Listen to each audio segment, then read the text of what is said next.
Okay. Whenever you guys are ready. Hey everybody, I'm James Michael. I'm DJ Ashba. We are 6 a.m. and we are going to be taking questions for Sixx Sense Ask Anything. Ask Anything? Ask Anything. Ask Yeah. Anything. Is there a hashtag before that? Probably. All right, well. There usually is. All right. Put a hashtag in there if you got it. Oh, they're already coming up here. Look at this. Okay. Cool. Let's see. Steph from Kingwood says, how did the concept of 6 a.m. come about? God. Well, kind of accident, really, right? Yeah, we kind of backed into it because Nicky. Well, first off, we had all known each other in the music business for quite a while. DJ and I had worked on records together. DJ and Nicky had worked on records together. He and I had worked on records together. So we were all friends. But what happened is Nicky discovered his diaries in one of his storage spaces, and they were the diaries that he had taken during his rise to fame, and they were just incredible, really compelling diaries. And so what the three of us decided to do was create basically a soundtrack to that, and that was the starting point for 6 a.m. Yeah. When you guys called me, you had already dug in and started kind of doing this score. Right. And I remember coming out to Funny Farm, the studio that DJ and Nicky had together, and they had all this just incredible, really elaborate music scoring stuff. It was like a movie score. Yeah. So we all talked about doing it. Originally, that's what it was. It was never about a band or anything. It was just, you know, Nicky would come in and paint a picture in my head, and you know, all these diaries, and we had them, and basically just scoring to a movie that he painted in our heads a bit, and then you know, James sent over, I think, Dead Man's Ballet, yeah, which so, we became that. Yeah. Because we had been looking for a singer for this album we wanted to kind of put out, I guess. It wasn't going to be a band at all. In fact, the name 6 a.m. didn't come along until way later. You know, we had no intention. But that's a good question. We get asked that a lot, and it's always kind of fun to think back as to how this did come about, because it was very organic.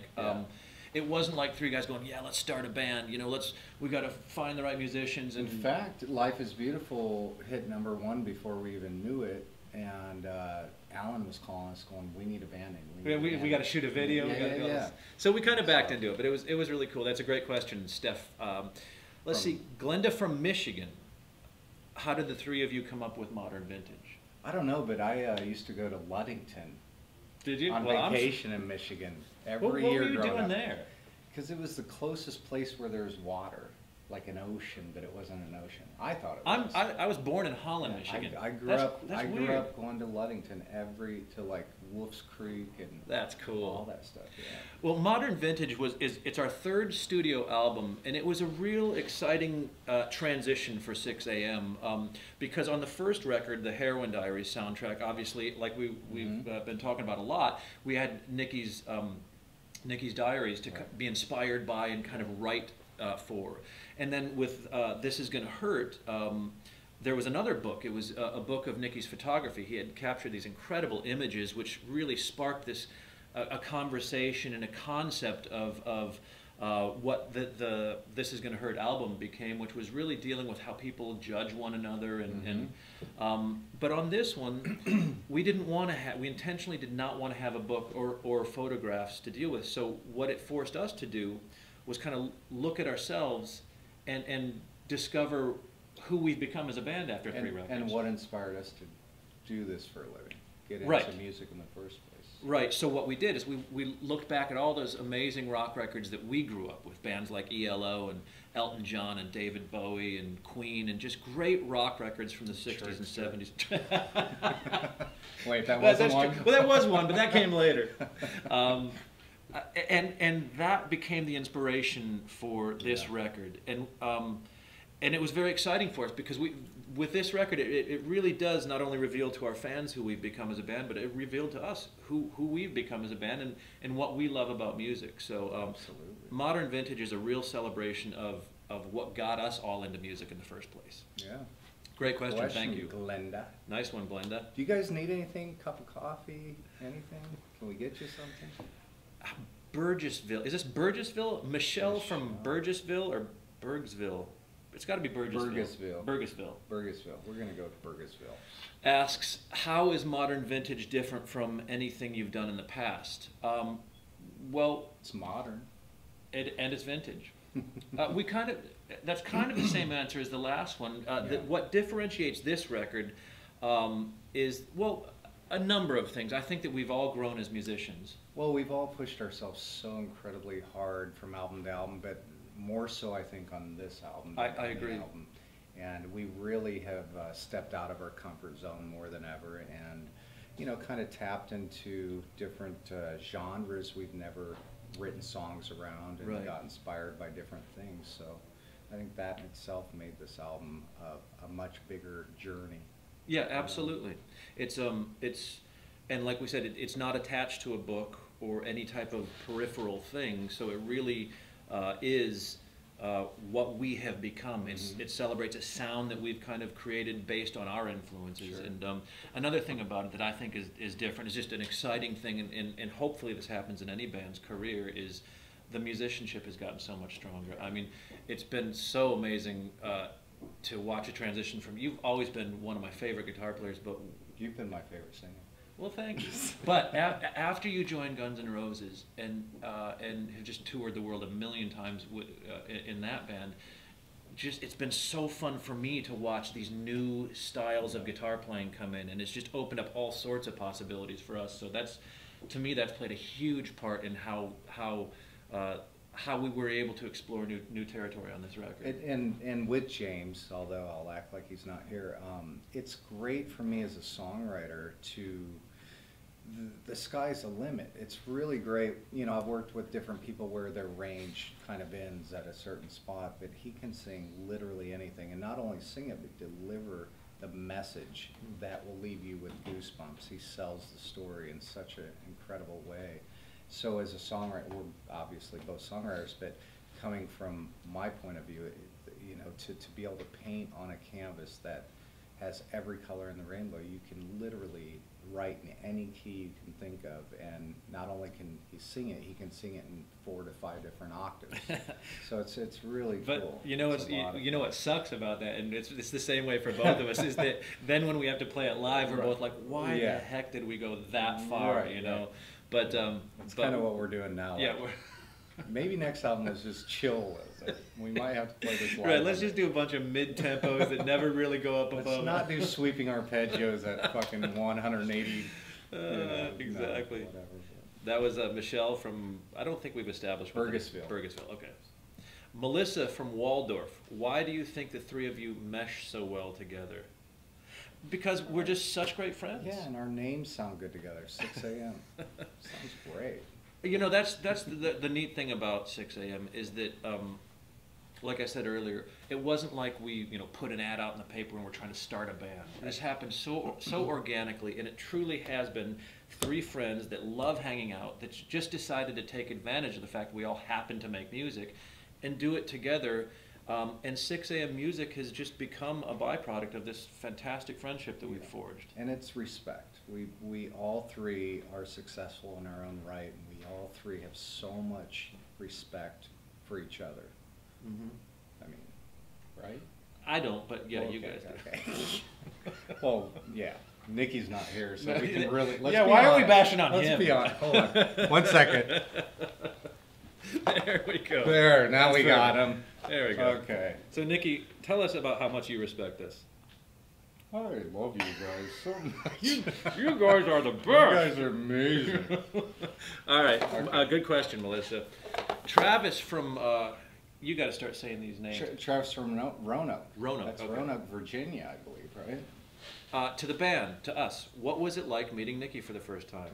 Horrible. Kind of like a cardboard cutout. Let's see. No, amazing. Well, for me personally, it wasn't good because I met him at Randy Castillo's funeral. So it was not the greatest circumstances, but I had, then later on met him and hung out. It was very cool.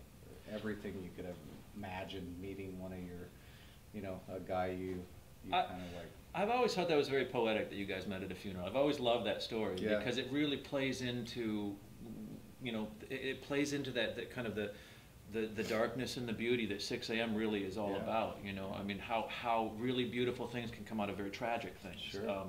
And that is, I think that speaks to, I think the way that you and he met speaks to the core of what 6 a.m. is. I had just finished doing a record with Randy, and he passed away like shortly after that, and it was pretty devastating. But obviously, Nicky knew Randy very well for many years, and maybe it was Randy that actually Randy kind of brought us together. Yeah, you know, in I a was, weird way. and I was writing with Nicky around that same time for the new Tattoo record, Sure. which Randy played drums on that record. That was So the that was all connection. kind of in that Yeah. same period of time. So Thank you, Randy. Yeah, no kidding. What a sweet guy. Yeah. And I met Nicky. I had signed a solo record deal at Beyond Records, which Nicky and Motley Crue were in partnership with. So we all kind of met around that same time, Yeah. and we'd bump into each other, you know, in the halls of the label or whatever. But again, it really just the friendship, all of our I'm trying to friendship. think how we met. We met on. Was it 10th Street that would send me to you? You know, I'm trying to think. too. I remember the first time I met you. I was Really? you were in I think you were in Cello Recording Studio. You were recording with Josh Freese and I think Nicky. You guys were Right, tracking something, and I right. came in just to hang out with Nicky. And I was working oh, on the dude, Motley this was Crue killer. record when That's you right. walked in. That's right. You were tracking the Motley Crue record, Red, White, and Crew, and I remember walking into the studio. Bob Rock was producing, and first I said hello to Bob, and then I heard this crazy sounding guitar thing coming from the live room, and I look out there, and there you were standing out there. It was just you, Josh Freese, and Nicky. I think you were just, I don't know what you were doing at the time, what you were recording, and you were pounding on the guitar with a drumstick. And I thought, well, that is the coolest, not only the coolest still do sound, that. I know you do. Yeah. It's not only the coolest sound, but it just looks so badass. And that was the first time I met. Like a Neanderthal, like a caveman on guitar. Yeah, it was cool.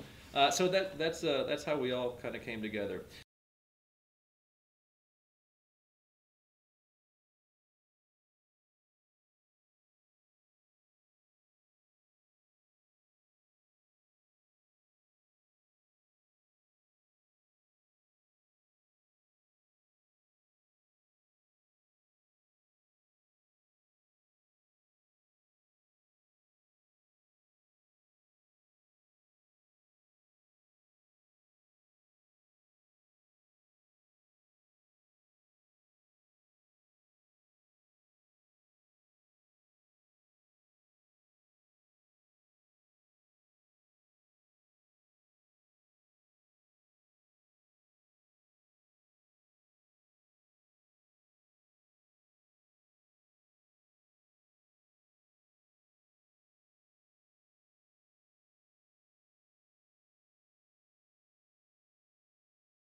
Sydney from Fall River. If you each could describe your life in one word, what would it be? I don't know, but what a great horror name, Sydney from Fall River. And that just sounds like a scary movie I want to see. Now, anyway, okay, what was the question? What word? What Just word? describe your life in one word, what would it be? Huh. Well, Describe your life. in well, look what the cat just dragged in. Wow. Unbelievable. Sydney, we're going to get back to you on this, but there's we have a special guest that Hey, just guys. showed up. He's only What's he's only up? passing Oh, through. Hey, we had you. I We brought had you. you. We brought you We in. got Oh it. my God! I brought you guys coffee and well, this Fred is like juice. vodka and orange juice. Perfect, perfect. You didn't bring us coffee. Hold on, Did you let's bring get us him in coffee? here. No. All right, here, Pull you in. man. We were holding down the fort without you, buddy. We got to widen out the camera lens. Oh, well, what's that mean? Yeah, bro, wide you angle gotta fit lens, your hair in. please. Okay. For the hair. How are you, bud? I'm all right. We brought you in with the cardboard. Yeah, I feel like We are just talking with Sydney from Fall River. She asked us. This is perfect because we were a little bit stumped on this one. So we're going to throw to you on If you this. could each describe your life in one word, what would it be?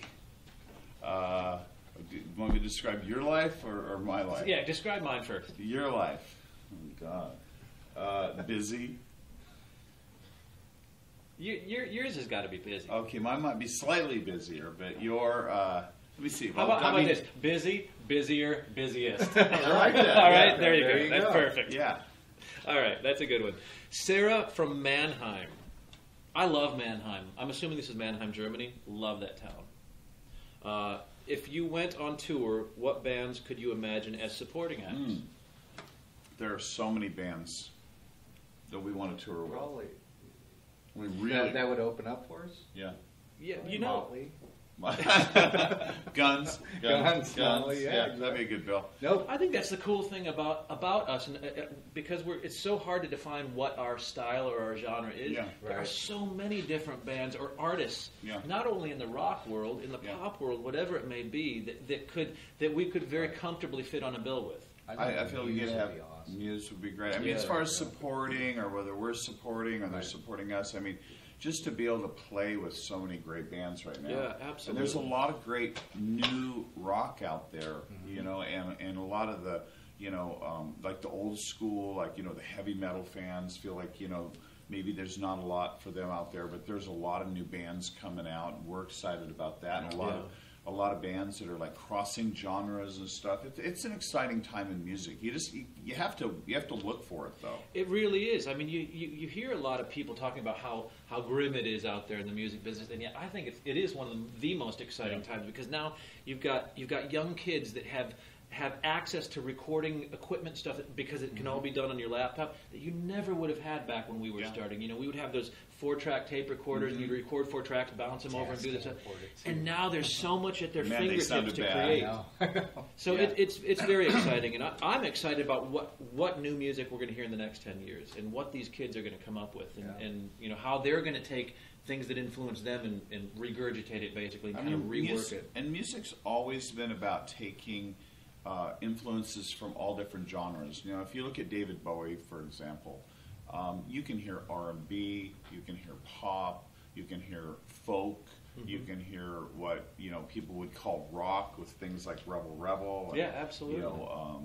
Diamond Dogs. So I think for us as artists, that's what we do, and I think that a lot of bands in the future are going to be doing that. They're going to be able to look at a Black Sabbath at the same time they're going to be able to look at something maybe you would not even expect right now and mesh them together and come up with something again fresh. Yeah, absolutely. That's a good question. I was going to say Lady Gaga, but I don't know about Black Sabbath and Baby Gaga? Baby Gaga. Baby I Gaga. heard something on the news this morning. On the way in, I was listening to the radio, and they were talking about how Lady Gaga is now going to, I guess, become androgynous. She no longer wants to be referred to as a female or a male. She's kind of trying to eliminate that from her image. Well, That so years ago about her. We all established that a long time ago. What happens when she pulls her pants down? Is there a question mark down? Is she going to shave a question mark into it?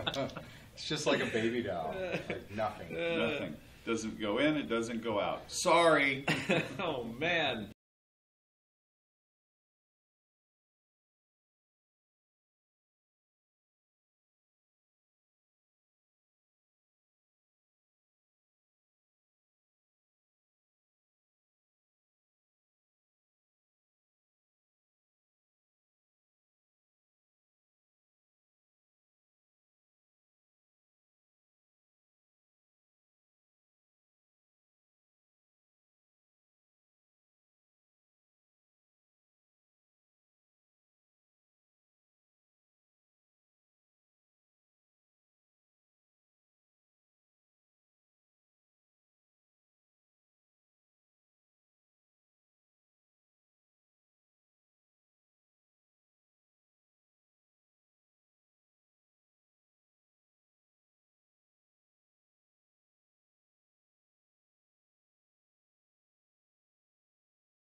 I know I'm doing the wrong thing as I do it.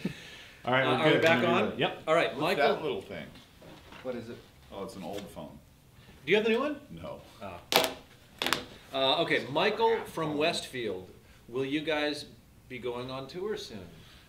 Man, we've been talking about touring since the beginning, right?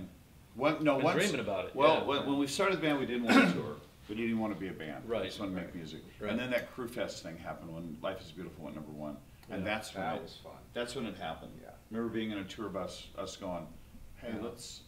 this is it. We were like, God, one day when we get a headline, we're going to do this, Yeah. and this. We're Yeah. going to make it theatrical and big and huge. And It's always, our even brains when went we're nuts. making records, it's kind of been in our minds how this would translate Yeah. visually and, Yeah. and dramatically and theatrically. It's always been something I think we've all dreamed about. Yeah, I remember when we were doing Christmas in Hell off the first record, DJ's like, oh, we could do this and the show and, all one that. day I still want to He's do always that. wanted to have Killing a me. Christmas tree on Yeah, stage and, yeah. and light it And on just fire. lights on fire with a little girl standing there watching. The hard part is when we're on tour all the time trying to find a little girl every night. Or a Christmas tree in June. Yeah, that could be hard too. true. But we'll figure it out. Yeah.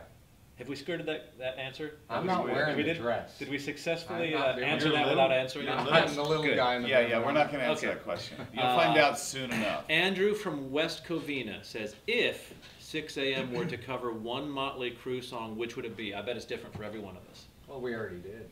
Well, we did, and I'll tell you which one I would do. I would do Home Sweet Home, Okay. for sure. Do you want to tell the story? Yeah. How it happened? Well, yeah, one of our fans, Julie Palmer, Yep. wonderful woman, met her on Crew Fest, Yep. mother of 5 children, just an incredible spirit, incredible human being.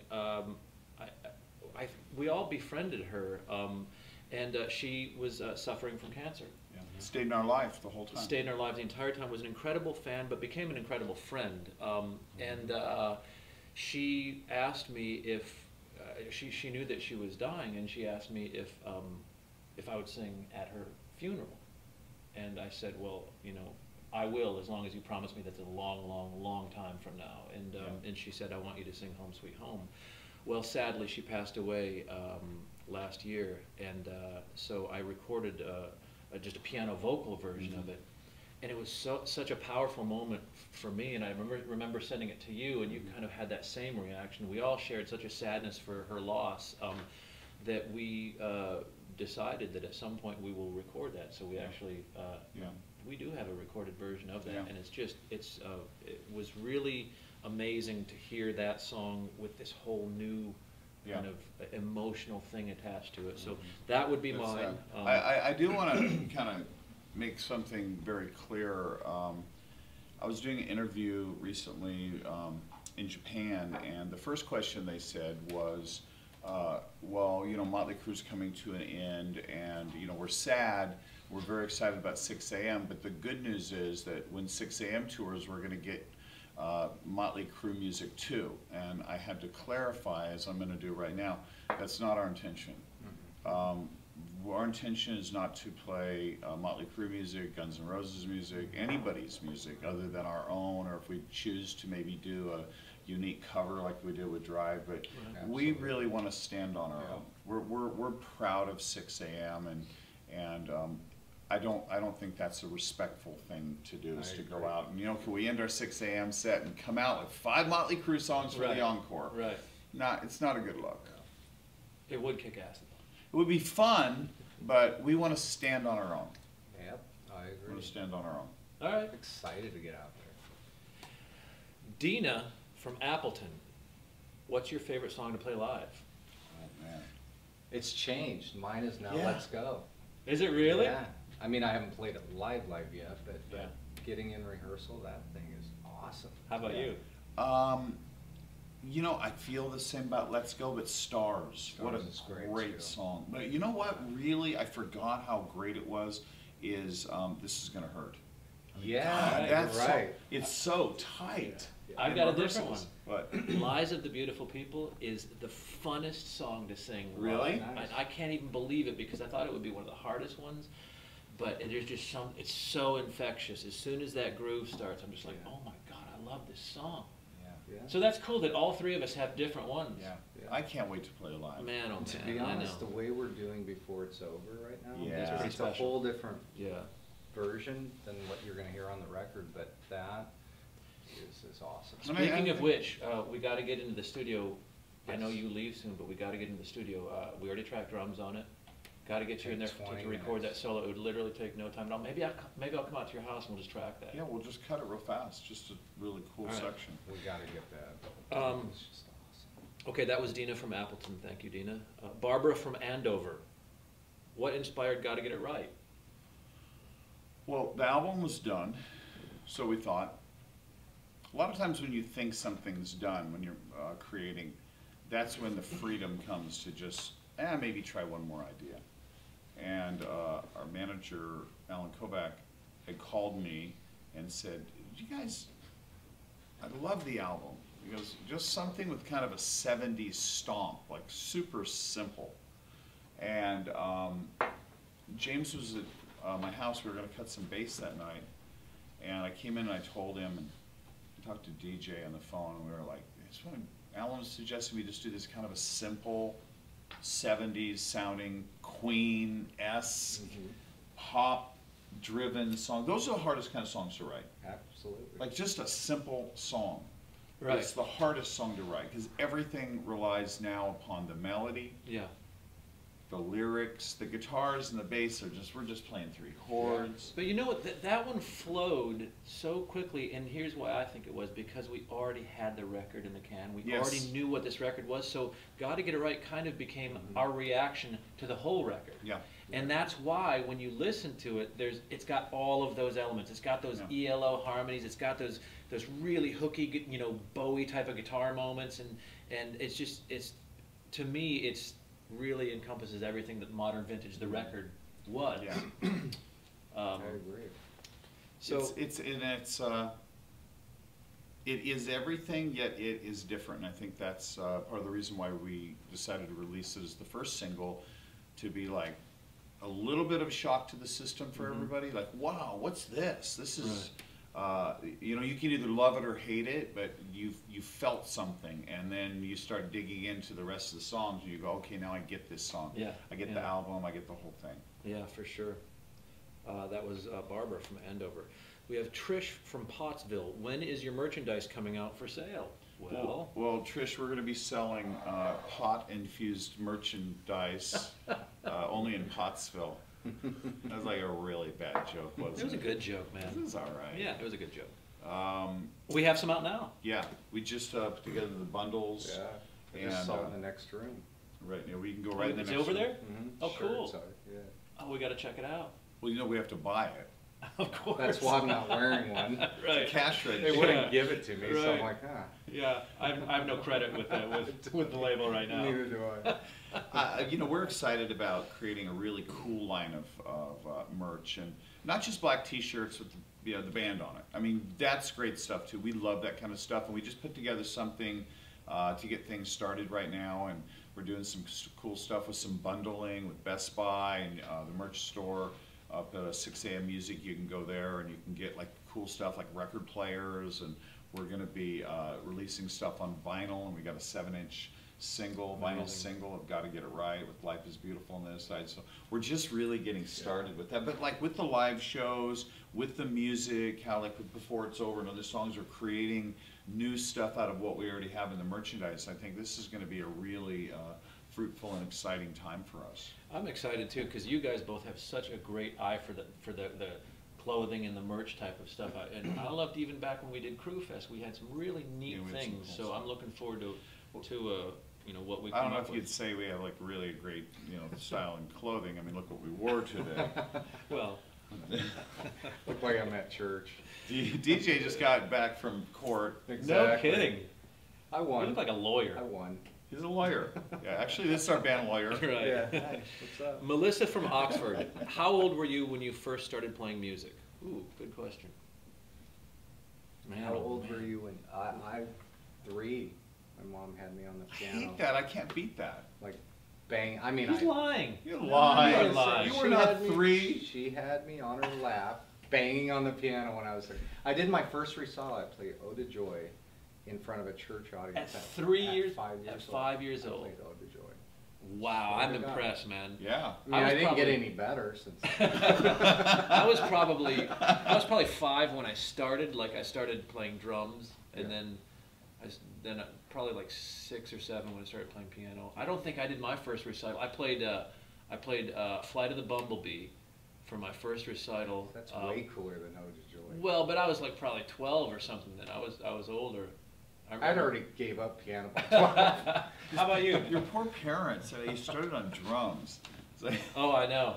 Oh, it's a great story actually. no parent wants their kid to go, Mom, Dad, I want to play drums. They're like, oh, well, this you pick another instrument. This is where it started. My parents were so supportive, so I said, I really want drums, but I asked Santa Claus for them. I didn't ask my parents because Christmas was coming. I asked Santa Claus. Well, it was the night before Christmas. 'Twas the night before Christmas. Yeah, I like this story. I was like how this is I was starting out. I was totally asleep, and my dad, bless his heart, who was playing the role of Santa Claus at the time, goes out to his studio, and he had this drum kit that he got for Christmas, and as he's walking in the house, he trips, and he's carrying this cymbal and this snare, and he trips and falls, and all I hear him go, fuck! And then crash, boom, and there's like snares and cymbals and stuff. Bless his heart. The whole cover was, not only was the secret of the drum kit, Santa Claus's cover was blown. I don't care about Santa Claus. I got my drums. Exactly. So that was, Oh so my God. that was the beginning of it. I started right around 11, 12. Was in Seattle, and I first started just falling in love with music and writing lyrics. That was my main thing. I was writing, short stories and kind of writing melodies, but I didn't really know what I was doing. So I actually started with words before I found an instrument that was in the house and kind of started playing it. So that's kind of how Did I it start started. out like, where the fuck's my instrument? So, if I only had... Oh my God. Well, anyway, okay. thank you so much for Yeah. submitting your questions for Ask Anything. This has been a lot of fun. I love doing this kind of stuff. Yeah. C. Yeah. So we have a piece of paper we're supposed to read something. I started and then I was Our like, guy okay. put it down. Okay. Good. This is where 6 a.m. says goodbye. Yeah. And the 6 a.m. listeners for their support to buy Modern Vintage. Go buy Modern Vintage. We love this record. We are so excited to share it with you. Please go out and get the deluxe version if you can. Buy one for your friend. Yes. Yeah. And support new music. Yeah. That's what we Hey, do. and thank you for showing up, Nicky. Yeah, thank Thank you. you. A little late, but late. fashionably late. Fashionably Maybe late. not. Maybe not. Yeah, no.